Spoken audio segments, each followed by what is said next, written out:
Maya civilization was among the greatest of the ancient New World.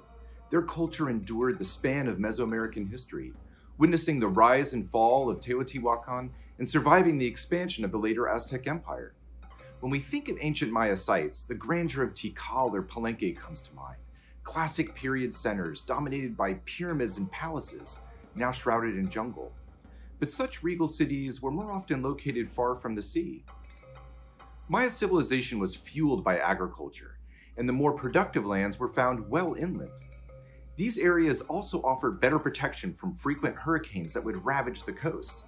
Hence, the massive Maya centers of renown are located not along what we perceive as idyllic stretches of beach, but rather deep in the interior.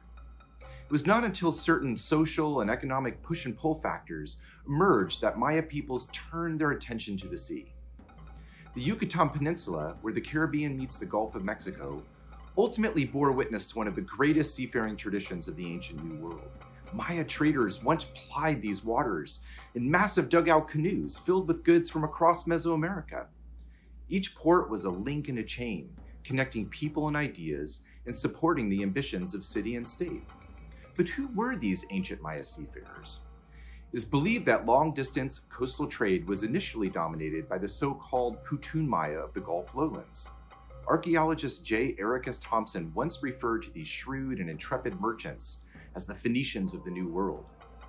Early accounts suggest that the Maritime Maya saw themselves as more refined than their inland contemporaries, their cosmopolitan and entrepreneurial character shaped by interactions with people and ideas from faraway lands.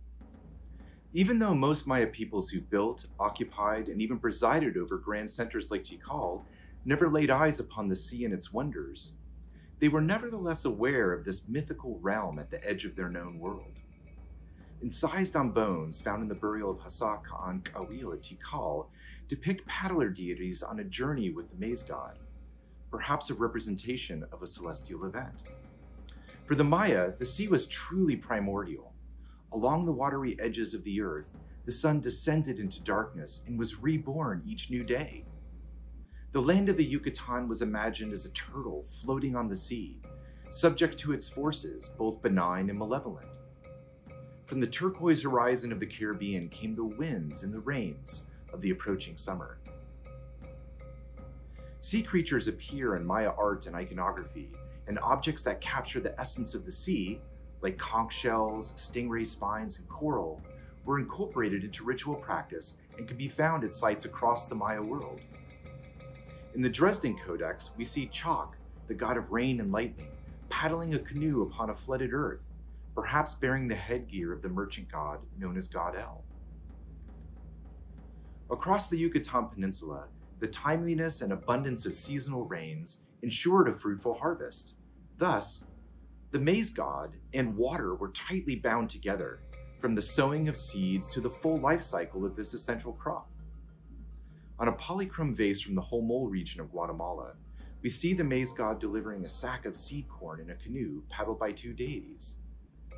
The concept of the sea and its mythical power were pervasive and integral to Maya worldview and cosmovision. Maritime trade and interaction on the Caribbean coast of the Yucatan Peninsula reached its florescence on the eve of Spanish contact during the post-classic period, which began around AD 1100. The once bustling towns of Xcaret and Chamanha were the ports of embarkation for Cozumel, one of the most important pilgrimage destinations and centers of commerce during this late period. While accommodating a steady stream of travelers and traders, these sister centers no doubt supported and were supported by their near coastal hinterlands, which comprise one of the most densely populated maritime cultural landscapes in the Maya area. To the south, Tanka and Tulum dominated post-classic coastal interaction. Evident in the region's mural art is a rich synthesis of broader Mesoamerican ideas and influences, which speak to the connectedness and multicultural fluency of coastal peoples at this time.